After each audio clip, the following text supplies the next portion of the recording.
Cyber నేరాలు రోజురోజు మితిమీరిపోతున్నాయి. ఎంతో మందిని కూడా బలి చేస్తున్నారు. సైబర్ నేరాలకు బలైపోతున్నటువంటి పరిస్థితి కూడా కనిపిస్తుంది. అమాయకులని వలలో వేసే పనిలో ఉన్నారు. ఈ మధ్యకాలంలో చూసినట్లయితే వీఐపీలు ప్రజాప్రతినిధులను కూడా టార్గెట్ చేసే పనిలో ఉన్నారు. అందులోనే భాగంగా నకరికల్ ఎమ్మెల్యే వేముల వీరేశం కూడా సైబర్ వలలో పడినటువంటి పరిస్థితి అయితే మనం చూడడం జరిగింది.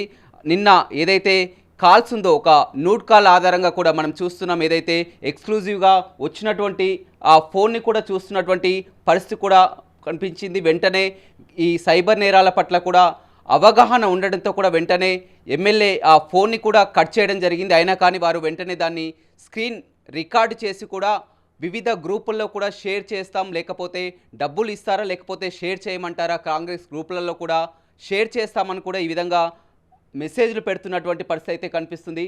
చూడొచ్చు, డిలీట్ చేయాలా లేకపోతే వైరల్ చేయాలా, అమౌంట్ ఇస్తారా, డబ్బులు ఇస్తారా లేదా అనేది ఈ విధంగా మనం మొత్తం వారు పంపినటువంటి మెసేజ్లు కూడా చూస్తున్నాం.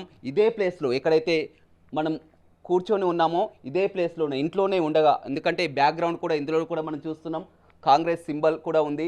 సేమ్ ఇక్కడ కూర్చున్నప్పుడే కాల్ వచ్చింది. వెంటనే కార్యకర్తలతో మాట్లాడుతుండగానే కాల్ వచ్చింది. ఆ కాల్ని కూడా వెంటనే కట్ చేయడం జరిగింది. ఆ తర్వాత కూడా మళ్ళీ పదే పదే కాల్స్ వస్తున్నప్పుడు కూడా వెంటనే అప్రమత్తమై ఈ నెంబర్ ఎక్కడిదో తెలుసుకోవాలని కూడా పోలీసులకు కూడా ఫిర్యాదు చేయడం జరిగింది. బ్లాక్ లిస్ట్లో పెట్టాలని పోలీసులు చెప్పడం జరిగింది. కానీ బ్లాక్ లిస్ట్లో పెట్టేది కాదు. ఈ విధంగా ఎంతోమంది మోసపోతున్నారు. అసలు ఇది ఎక్కడి నుంచి వచ్చింది, వీటి పట్ల కూడా పూర్తిగా విచారణ జరిపించాలని కూడా వేముల వీరేశం చెప్తున్నారు. మనతో మాట్లాడడానికి ఎమ్మెల్యే ఉన్నారు. నిజంగా చూస్తున్నాం, రాష్ట్ర వ్యాప్తంగా ఇది కొత్త కాదు. ఎంతోమంది కానీ టార్గెట్ చేస్తుంది. చాలా వరకు ఎంతోమంది బలైపోయి కూడా సూసైడ్లు చేసుకున్నటువంటి పరిస్థితి కనిపిస్తుంది. ఎన్నో అవగాహన కార్యక్రమాలు చేసినా కానీ సైబర్ నేరాలు మితిమీరిపోతున్నాయి. ఏకంగా ఇప్పుడు ప్రజాప్రతినిధులను టార్గెట్ చేస్తూ కూడా మీకు నిన్న కాల్ రావడం జరిగింది. మాట్లాడారు అంటే ఇది సమాజంలో ఈజీ మనీకి అలవాటు పడ్డటువంటి ఒక గ్యాంగు, ఈజీ మనీకి అలవాటు పడ్డటువంటి ఒక సెక్షన్ ఇట్లాంటి నేరపూరితమైనటువంటి కార్యక్రమాలని ఒక వృత్తిగా భావించేసి సమాజంలో కొంచెం పేరు ప్రతిష్ట ఉన్నటువంటి వాళ్ళు, సమాజంలో కొద్దిగా పరువు ప్రతిష్టలకు ఎక్కువ ప్రియారిటీ ఇచ్చేటువంటి వాళ్ళను బేస్ చేసుకుంటూ టార్గెట్ చేసుకుంటూ బ్లాక్మెయిల్ చేసేటువంటి కార్యక్రమం జరుగుతూ ఉంది. దాంట్లో భాగంగానే ఈ సోషల్ మీడియా ద్వారా నూల్ కాల్స్ చేసేసి ఇట్లా రకరకాల పద్ధతుల్లో బ్లాక్మెయిల్ చేసేటువంటి కార్యక్రమం చేస్తూ ఉన్నారు. నిన్న 12/20/27 అనుకుంటా ఆ పీరియడ్లో మేము ఇక్కడ ఇదే ప్లేస్లో కూర్చొని మాట్లాడుతున్నటువంటి క్రమంలో ఒక ఫోన్ కాల్ వచ్చింది. ఫోన్ కాల్ వచ్చేస్తే ఫస్ట్ లిఫ్ట్ చేసేస్తే ఆన్సర్ లేదు.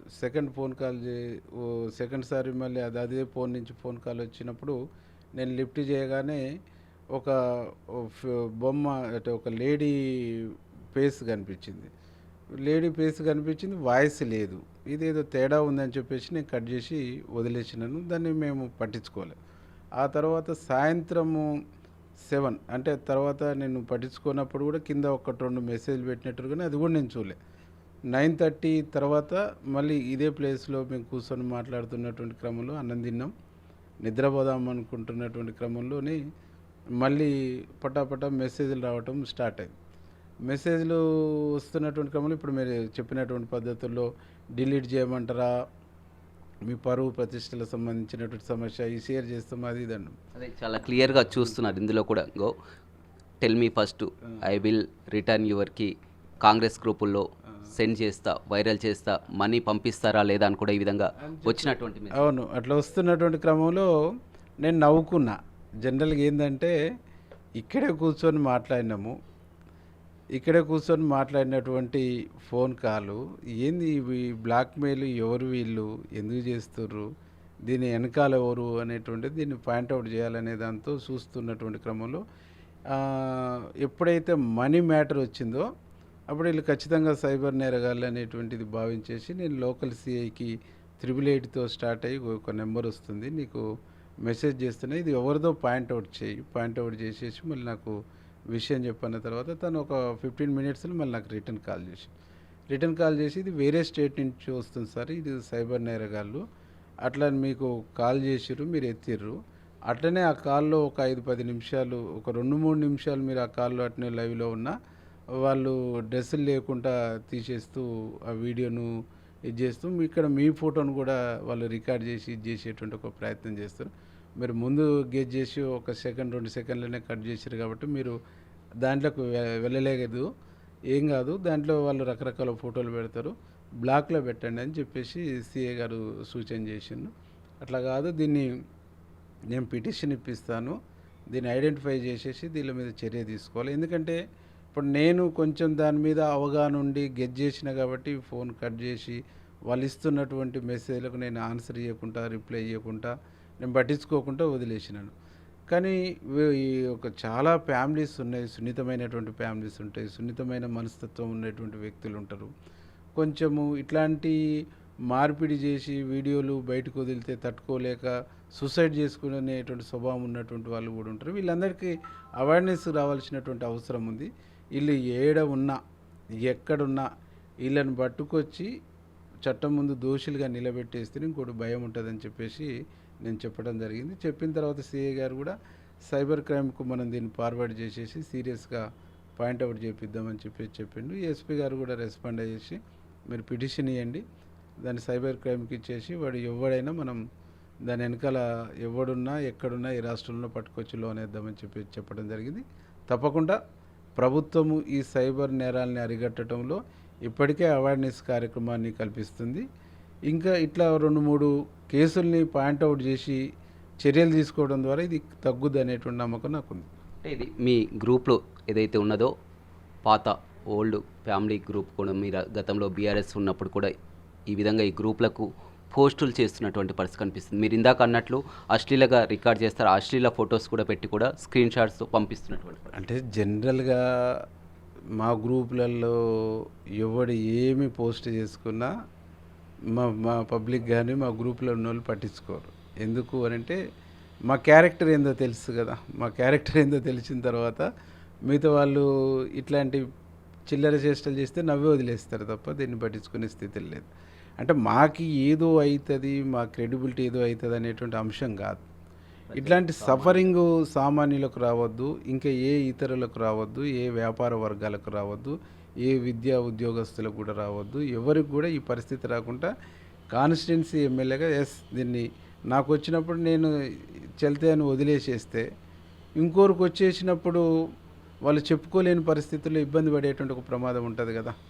బట్ నేనే దీన్ని ఫేస్ చేస్తూ నేనే దీన్ని చట్టం ముందు దోషిగా నిలబెట్టడానికి నేను ప్రయత్నం చేసేసినప్పుడు చట్టం పట్ల ప్రజలకు ఒక విశ్వాసం, నమ్మకం ఏర్పడేసి ఎవరికి ఇట్లాంటి కాల్స్ వచ్చేసినా ఇమీడియట్లీ చట్టం దృష్టికి తీసుకుపోయేటువంటి ఒక చైతన్యం రావాలనే దానికోసమే నేను గతంలో కూడా మీది ఫోటో మార్పింగ్ చేసి కూడా డబ్బులు డిమాండ్ చేసినటువంటి పరిస్థితి కూడా గతంలో కూడా చూడడం జరిగింది. ఫోన్పే, గూగుల్ పే ద్వారా కూడా డబ్బులు అడిగితే ఎవరు ఇయ్యరు మా కాడ. మా గ్రూప్లో ఉన్న వాళ్ళు కూడా స్వయంగా మీకే ఎదురైంది కదా, ఫోన్ చేసి మీరు యూకే అంటే నా ఫోటో పెట్టేసి అడుగుతారు. ఎవరు ఎందుకు ఇయ్యారంటే నేనే 10 మందికి ఇస్తా కదా, నేను అడగననేటువంటి విషయం అయితే అందరికి తెలుసు. కాబట్టి రకరకాల ఈజీ మనీకి అలవాటు పడ్డటువంటి వాళ్ళు, ఈజీ మనీని ఎట్లా పొందాలనుకున్నటువంటి వాళ్ళు ప్రతిదాన్ని క్యాచ్ చేసుకోవాలి, ప్రతిదాన్ని సొమ్ము చేసుకోవాలి, ప్రతిదాన్ని దాని నుంచి లాభము ఆశించాలి అనేటువంటి దానితో ప్రయత్నం చేస్తారు.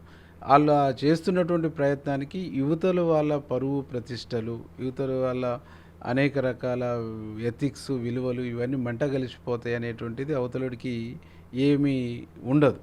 కాబట్టి ఇట్లాంటి పరువు ప్రతిష్టలు మంట కలుస్తున్నటువంటి, పరువు ప్రతిష్టల భంగం కలుగుతున్నటువంటి వాళ్ళ పట్ల బలంగా చట్టం నిలబడ్డప్పుడు, బలంగా ప్రభుత్వం నిలబడ్డప్పుడు, బలంగా చట్టం పనిచేసినప్పుడు అసంటి నేరాలు జరగకుంటుంటాయి. ఆ బలంగా మా ప్రభుత్వం, మా ముఖ్యమంత్రి గారు సైబర్ వలలో ఇప్పటికే చాలా మంది కూడా సైబర్ వలలో చిక్కుకొని అనేక మంది కూడా ఆర్థికంగా కానీ అదేవిధంగా ప్రాణాలు కూడా కోల్పోయినటువంటి పరిస్థితి. వారంతా కూడా ఆర్థిక బాధలు కూడా వచ్చి స్వయంగా ప్రజాప్రతినిధులకు, ఎమ్మెల్యేలకు, మంత్రులకే చెప్పుకున్నటువంటి పరిస్థితి. ఇవాళ ఎమ్మెల్యేకి ఈ విధంగా జరిగింది. మీరు అవేర్నెస్, ఎందుకంటే మీరు చెప్పే అవేర్నెస్ చాలా వరకు ఎంతో మందికి ఉపయోగపడుతుంది. ఏం ఎమ్మెల్యే అంటే అతీతమైన శక్తి కాదు. ఎమ్మెల్యే కూడా ఒక మనిషి, ప్రజలు ఎన్నుకుంటే ప్రజాప్రతినిధి అయింది. ఆ ప్రజల్లో one of the person MLA. ఏదైనా అన్యాయం జరిగితే స్వయంగా వారంతా కూడా ఎమ్మెల్యే కూడా ఫోన్ ఉంటుంది, సామాన్యునికి కూడా ఫోన్ ఉంటుంది, ప్రతి వ్యక్తికి కూడా ఫోన్ ఉంటుంది. బట్ ఇంకోరు ఫోన్లకు పోయింది, ఎమ్మెల్యే ఫోన్కి కూడా వచ్చింది. ఇది ఎమ్మెల్యే ఫోనా ఇంకోరు ఫోనా అనేటువంటి దానికి నేరం చేసేటువంటి మీరు కాబట్టి దీనిపై అవగాహన ఉంది కాబట్టి మీరు ఆ వలలో చిక్కుకోకుండా కూడా దాన్ని బ్లాక్ చేయడం పోలీసులకు చేయడం చెప్పడం కానీ జరిగింది. కానీ ఎంతోమంది అమాయకులు దీంతో బలైపోతున్నటువంటి పరిస్థితి, వారికి మీరేం చెప్తారు? బలి కావద్దని చెప్పేసి బరిగీయాలనే ఉద్దేశంతోనే నేను ఈ పిటిషన్ ఇవ్వటం, ఇది బయటికి చెప్పటం అనేటువంటిది నేను చేస్తూ ఉన్నాను. ఎందుకు అంటే బయటికి చెప్పడం ద్వారా, బయటికి తెలియజేయడం ద్వారా, బయటికి తెలియపరచడం ద్వారా, పోలీస్ స్టేషన్లో కేసు పెట్టడం ద్వారా మన పరువు ప్రతిష్టకి ఏం భంగం కలగదు.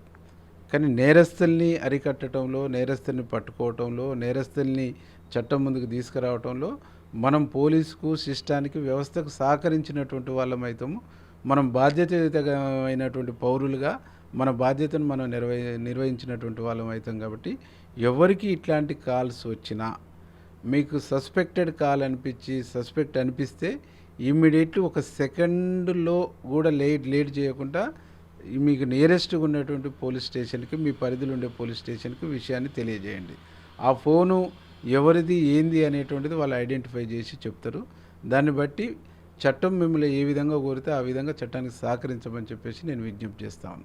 ఈ సందర్భంగా నేను ప్రజలందరికీ, విద్యావంతులందరికీ, మేధావులందరికీ, వివిధ హోదాల్లో ఉండేటువంటి వ్యాపార వర్గాలకు, పెద్దలందరికీ బిగ్ టీవీ ద్వారా నేను చేసే విజ్ఞప్తి ఒకటే: సైబర్ నేరగాళ్ళు ఎలాంటి బ్లాక్మెయిల్ చేసినా, ఎలాంటి వీడియోలు పెట్టినా, ఎలాంటి బెదిరింపులు చేసినా, ఎలాంటి బ్లాక్మెయిల్ చేసినా ఎవ్వరికి ఒక్క రూపాయి కూడా మీరు ఇవ్వకండి. ఎవరికి ఒక్క రూపాయి కూడా మీరు ట్రాన్స్ఫర్ చేయకండి. మీరు మీకు సంబంధించినటువంటి అందుబాటులో ఉండేటువంటి పోలీసు స్టేషన్కి వెళ్ళేసి మీరు కంప్లైంట్ చేయండి. మీకు ఈ ప్రభుత్వం, పోలీసు, మీడియా మీకు ఒక రక్షణ కవచంగా ఉండేసి మిమ్మల్ని కాపాడేటువంటి ఒక ప్రయత్నం చేస్తుంది. భయపడవలసినటువంటి అవసరం, నేరం చేసిన వాళ్ళు భయపడాలి, తప్పులు చేసిన వాళ్ళు భయపడాలి తప్ప అవతల వాళ్ళు బ్లాక్మెయిల్ చేస్తే మనం భయపడవలసినటువంటి అవసరం లేదు. అవతల వాళ్ళ బ్లాక్మెయిల్కు మనం లొంగవలసినటువంటి అవసరం లేదు. మనం మన ఫ్యామిలీకి చెప్పుకుంటున్నాం, మన స్నేహితులు చెప్తున్నాం, మన పరువు పోద్ది అని చెప్పేసి మీరు అసలు భావించొద్దు. జరిగిన విషయాన్ని మీకు దగ్గర స్నేహితులతో షేర్ చేసుకోండి, మీ కుటుంబ సభ్యులతో షేర్ చేసుకోండి. దాని మీద ఒక నిర్ణయం తీసుకొని చట్టపరంగా చర్యలు తీసుకోవడానికి మీరు ప్రయత్నం చేయండి తప్ప మీరు భయపడి బ్లాక్మెయిల్కు లొంగి మీరు డబ్బులు ఇచ్చి మీరు ఆర్థికంగా నష్టపోవద్దు, ఆర్థికంగా దివాలా తీయవద్దు, ఆర్థికంగా మీరు కుంగిపోవద్దని నేను విజ్ఞప్తి చేస్తాను. చూశారు కదా, బిగ్ టీ ద్వారా ఎమ్మెల్యే చెప్తున్నారు తనకు ఎదురైనటువంటి అనుభవాన్ని. చాలామంది సైబర్ వలలో పడి మోసపోతున్నారు. ఇక మీదట ఎవరు కూడా మోసపోకండి. వెంటనే ఈ విధంగా అన్నోన్ కాల్స్ కానీ, న్యూడ్ కాల్స్ కానీ వస్తే వెంటనే పోలీసులకు ఫిర్యాదు చేయండి అని కూడా ఎమ్మెల్యే వేముల వీరేశం చెప్తున్నారు. Vote studio.